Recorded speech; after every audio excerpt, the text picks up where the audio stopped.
सामने वाले घर की बहू प्रतिदिन जैसा ही सूर्योदय था, चिड़िया बेपरवाह चहक रही थी। प्राणदायिनी हवा तन मन को शीतल किए दे रही थी। रोज की तरह ही दूध वाले पेपर वाले काम पर निकल पड़े थे। घरों में लोग नहाकर भजन पूजन कर रहे थे। रसोई में चाय की प्यालियां खड़क रही थी। ब्रेड बटर पराठे सब्जियों की खुशबू आ रही थी। पुरुष वर्ग काम पर जाने की तैयारी में थे। माएँ बच्चों को लेकर दौड़ती हुई इस हड़बड़ी में कि कहीं बस न छूट जाए। सब कुछ एक जैसा, किसी पर कोई असर ही नहीं कि किसी की हरी भरी दुनिया बसने से पहले ही उजड़ गई। मैं अपने एकांत कमरे की खिड़की पर खड़ी सामने वाले घर पर नजरें जमाई थी, जो आंसुओं के सैलाब से धुंधली हो आई थी। 10 वर्ष पूर्व बतौर सहायक शिक्षिका के पद से रिटायरमेंट के बाद से ही घर की छत पर बना यह छोटा सा हवादार कमरा मेरी शरण स्थली बना हुआ था। मैंने नौकरी बहुत बेमन से की थी, कुछ आर्थिक कारणों से और कुछ पति एवं ससुराल वालों के दबाव के कारण। मैं एक अंतर्मुखी दीन दुखी से बेखबर स्त्री थी। मुझे अपनी कल्पनाओं की दुनिया में व्यस्त रहना अच्छा लगता। मेरे विचार मेरे सपने मुझे लेखन की दुनिया में खींच लाए। अपनी कहानियों और लेखों के प्रकाशन से मुझे अनुपम संतोष मिलता, लेकिन अन्य आम स्त्री की भांति मुझे भी पति, सास, ससुर, देवर, ननद और अपने दोनों बच्चों की सेवा टहल करनी पड़ी। लेखन का समय कम मिलता, किंतु मैं निकाल ही लेती। प्रकाशित रचनाओं को देखकर मिली खुशी मैं किसी से बांटती नहीं, किंतु पति का मूक समर्थन मेरा संबल था। एक के बाद एक मैं सारी जिम्मेदारियां निभाती चली गई। मैं तटस्थ भाव से दुनियादारी निभाती रही, किंतु पति की मृत्यु के आघात ने मुझे सांसारिकता से विमुख कर दिया। कई सालों तक यंत्रवत नौकरी करते हुए एक दिन सेवानिवृत्त हो गई। उसी दिन शाम को बुलाकर मैंने अपनी एकमात्र बहू को अलमारी व बैंक लॉकर की चाबियां, कीमती साड़ियां व गहने सब कुछ सौंपकर हाथ झाड़ लिए। हमारा छोटा सा बंगला सभी सुख सुविधाओं से संपन्न था, किंतु धन, ऐश्वर्य, विलासिता, सांसारिकता से मैं पूर्णतः विमुख हो चुकी थी। मैंने छत पर एक एकांत कमरा बनवाया और इसी कमरे में रहने लगी। कमरे में एक तख्त, पतला गद्दा, चादर, बड़ी सी खिड़की के पास अपने सबसे प्रिय कोने में अपनी स्टडी टेबल व कुर्सी, एक बक्सा, गिनी हुई कुछ साड़ियाँ व तौलिए रखने के लिए एक टेबल लैंप और एक पंखा, बस इतना ही सामान रखवाया। मेरे लिखने पढ़ने की मेज ही मेरी सबसे रुचिकर जगह थी, जहाँ मेरी कल्पनाएं नित नए रूप में पंख पसारे मेरे आसपास मंडराती और उन्हें श्वेत कागजों पर शब्दों में ढालते मूर्त रूप देते हुए मैं दुनिया की सबसे सुखी स्त्री होती। मैं मोहमाया से विरक्त 75 वर्षीय वृद्धा अपनी ही रचनाओं में लीन जिए जा रही थी। तभी एक दिन अचानक मेरा भी किसी से जुड़ाव हो गया और मैं किसी के मोह में पड़ गई। उस दिन सुबह नहा धोकर बैठी ही थी कि अचानक शंख, उलूक ध्वनि और खिलखिलाहट ने मेरी तंद्रा भंग कर दी। देखा, सामने वाले घर का बड़ा लड़का शादी के बाद पत्नी के साथ घर में प्रवेश करने जा रहा था। दूल्हा धोती कुर्ता व सिर पर टोपोर पहने था और उसके बगल में लाल बनारसी साड़ी में सजी सिमटी सी खड़ी थी उसकी दुल्हन। सिर पर श्वेत मुकुट, विदाई के आंसुओं से धुला हुआ चेहरा, क्लांत भाव, नयन झुके हुए। लड़का कुछ मस्ती के मूड में था। माँ द्वारा आरती कर लेने और बहनों से कुछ लेन देन के बाद उस जोड़े को गृह प्रवेश की अनुमति मिल गई। वह एक बंगाली ब्राह्मण परिवार था। अगले दिन बहुभोज के आयोजन में बहू ने हरे रंग के सुनहरे चौड़े बॉर्डर वाली तांत की साड़ी पहनी थी। वह गहनों से लदी थी, केश पूरे खुले थे, घूंघट भी बस नाम मात्र का था। सर्वप्रथम साड़ी, सिंदूर, आलता एवं अन्य सामग्री उसके आंचल में देते हुए पति ने जीवन भर उसके वस्त्र भोजन की जिम्मेदारी वहन करने का वचन दिया। फिर बहू ने कोई एक व्यंजन सबकी थाली में परोसा और भोज शुरू हो गया। हंसी खुशी का माहौल था। यह सारा आयोजन उसके घर के आंगन में हो रहा था, जो मुझे अपनी खिड़की से स्पष्ट दिखाई दे रहा था। अचानक मुझे ध्यान आया, कल से मैं लगातार सामने वाले घर की ओर टकटकी लगाए बैठी हूँ। जब भी मेज पर लेखन या पठन के लिए बैठती, आंखें अनायास ही उस पर चली जाती। दुबली पतली बड़ी बड़ी आंखों वाली घनेरी पलकें, सुतवा नाक और पतले अधरों वाली वह श्यामवर्णा लड़की मेरे मन में बस गई। प्रतिदिन उसे और उसके कार्यकलापों को देखते रहने का लोभ मैं संवरण न कर पाती। अतिथियों के जाने के बाद वह छुई मुई सी नई नवेली दुल्हन एक कर्तव्यपरायण बहू के रूप में बदल गई। झाड़ू पोछा लगाती, पानी भरती, सास के साथ खाना बनाती, ट्रे में चाय नाश्ता सजाकर सबको जो जहाँ मांगे वहीं दे आती। उसके पति और देवर एक जैसे दिखते थे। ननद व देवर उसके प्रिय मित्र बन गए थे। उनके साथ ही वह बाजार व पिकनिक जाती, बागवानी करती। वह घर की दुलारी बहू थी। उसका पति उस पर जान छिड़कता था। शाम 6 बजते वह पति की प्रतीक्षा में छत पर चली जाती। 7 बजे मोटरसाइकिल की आवाज़ सुनते ही वह हिरनी सी कुलांचे भरती नीचे पहुंच जाती और आंखों में ढेर सारा प्यार व होठों पर सज्जल मुस्कुराहट लिए गेट खोलती। पति उसे नज़रों ही नज़रों से प्यार करता। फिर दोनों अंदर जाते। सब मिलकर खाते पीते मस्ती करते। कभी कभी बहू पति के साथ उसकी मोटरसाइकिल के पीछे चिपक कर घूमने जाती तो उसकी ननद हाथ हिला कर उसे विदा करती। फिर रात गहराती, दरवाजे खिड़कियों के पर्दे लहराते। मैं अपने एकांत कमरे में बैठी उनके कमरे की रोमानियत को महसूस करती। उस घर में जिंदगी बसती थी जिसने मुझे भी प्रफुल्ल कर दिया था। उस दौरान मैंने दर्जनों प्रेम कथाएं लिखी। मेरे पाठक प्रकाशक विस्मित थे कि इस 75 वर्षीय बुढ़िया में ऐसी कौन सी प्रेम की कोपलें फटाई जो यह तन मन में सिरहन जगाने वाली, सच्चे प्यार की अनुभूति कराने वाली कहानियाँ लिखे जा रही थी।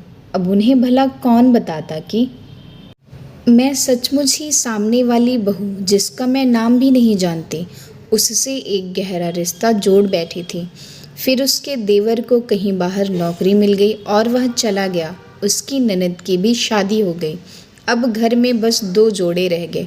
उनमें एक वृद्धा था और दूसरा जवान, प्रेम में उन्मत्त, जीवन से भरपूर। माता पिता उन्हें पूर्ण प्रेम और संरक्षण देते, उनकी खुशी से खुश होते। शायद अब वे उनसे एक बच्चे की अपेक्षा करने लगे थे और ऐसा ही कुछ होता भी यदि अचानक एक भयंकर दुर्भाग्य का साया उस परिवार पर न पड़ा होता। मैं रात भर सो नहीं पाई थी। उस शाम को मेरी बहू ने मुझे बताया कि सामने वाले घर के बड़े पुत्र की एक सड़क दुर्घटना में मौत हो गई। उस घर से आती माँ की चीखें, पिता का निःशब्द क्रंदन और बहू का आर्तनाद ने अपने कमरे में सुनकर महसूस कर सकती थी। पूरी रात गृहस्वामी अपने छोटे पुत्र के साथ युवा बड़े पुत्र के शव की काट छांट देखते रहे थे। उनकी रात पोस्टमार्टम रूम के बाहर ही बीत गई और अब भोर में सफ़ेद वस्त्रों में लिपटा शरीर घर के आंगन में पड़ा था। वही शरीर जिसे माँ ने महीनों कोख में रखा, जन्म दिया और बड़े अरमानों से पाला था।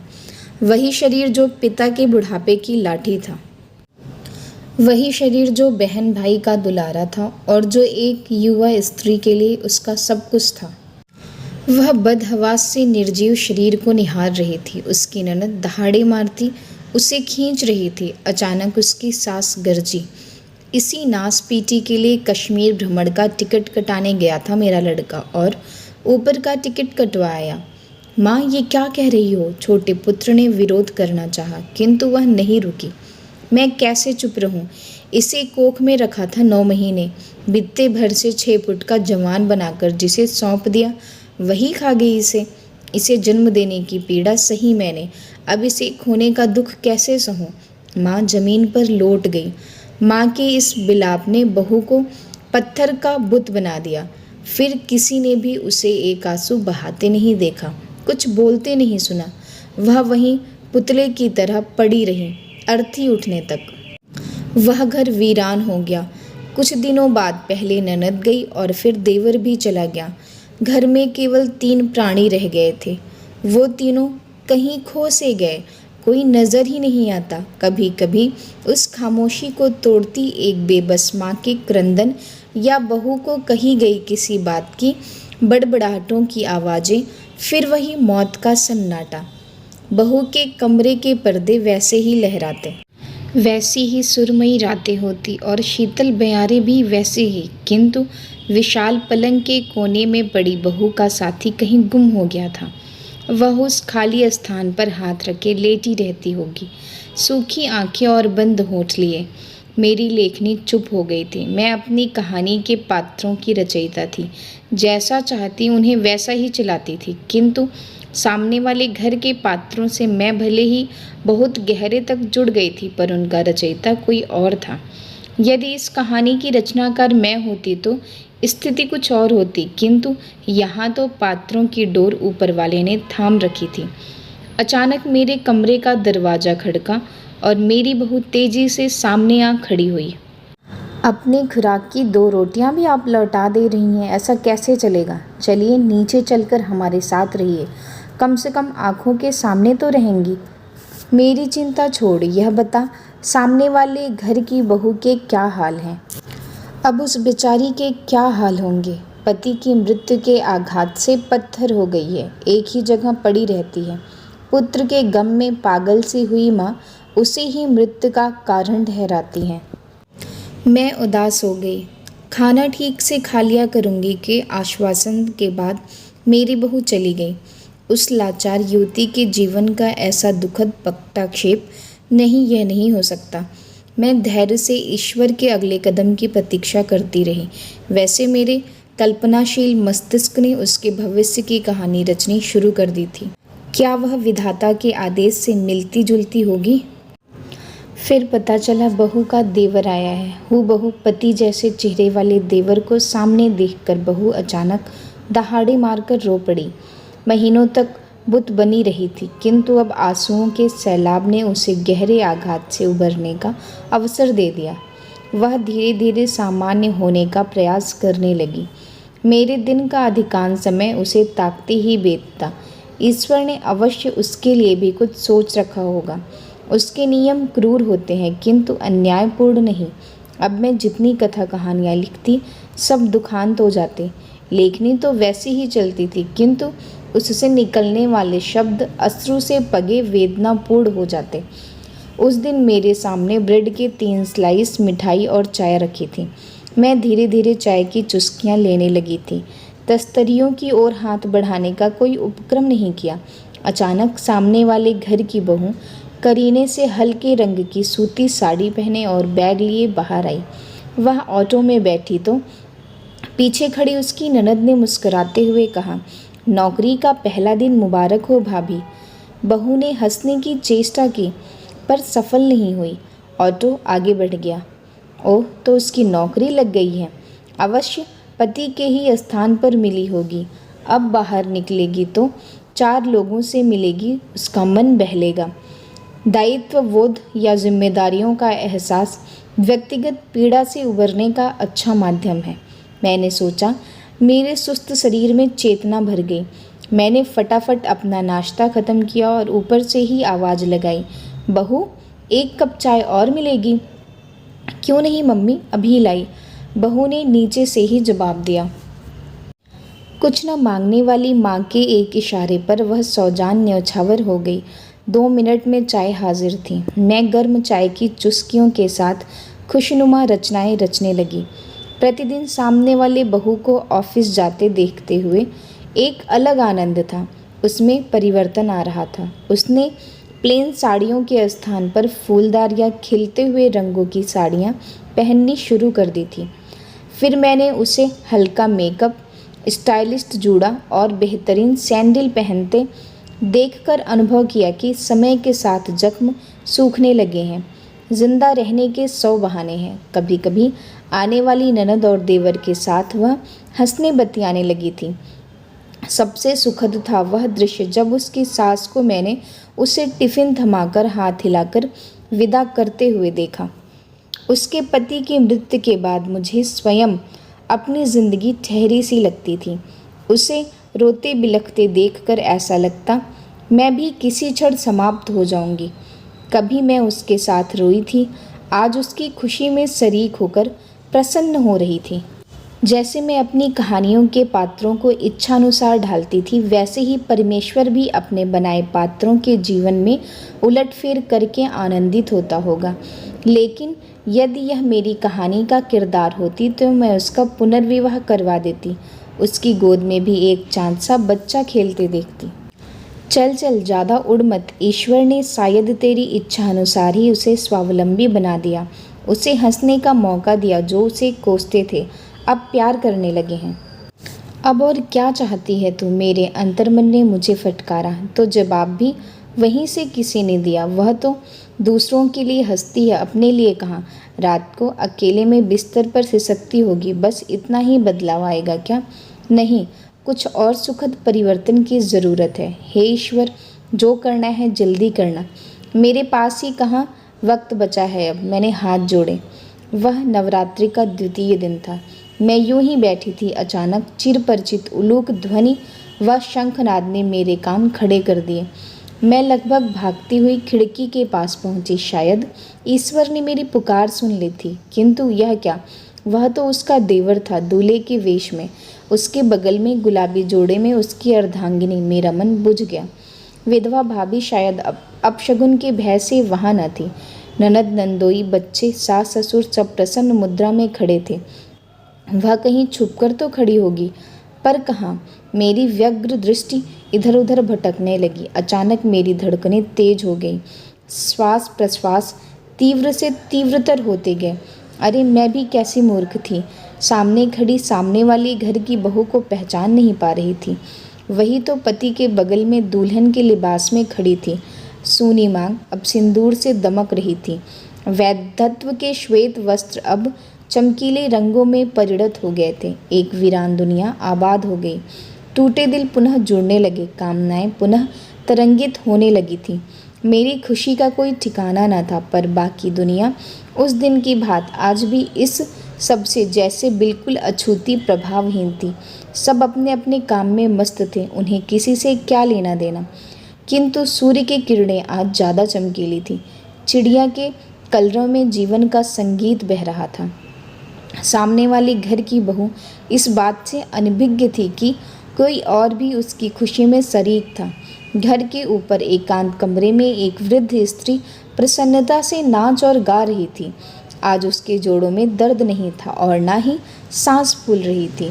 वह अपनी बहू से आज कुछ मीठा खाने की फरमाइश करने वाली है। उसके लेखन में फिर से प्रेम की उज्जवल तरंगों के गीत सजने वाले थे। स्त्री पुरुष के चिर प्राचीन व अति नवीन रिश्तों के पावन एहसास फिर से शब्दों में ढलकर एक नई दुनिया रचने जा रहे थे। अगर आपको भी ये कहानी पसंद आई हो तो चैनल को ज़रूर सब्सक्राइब करें।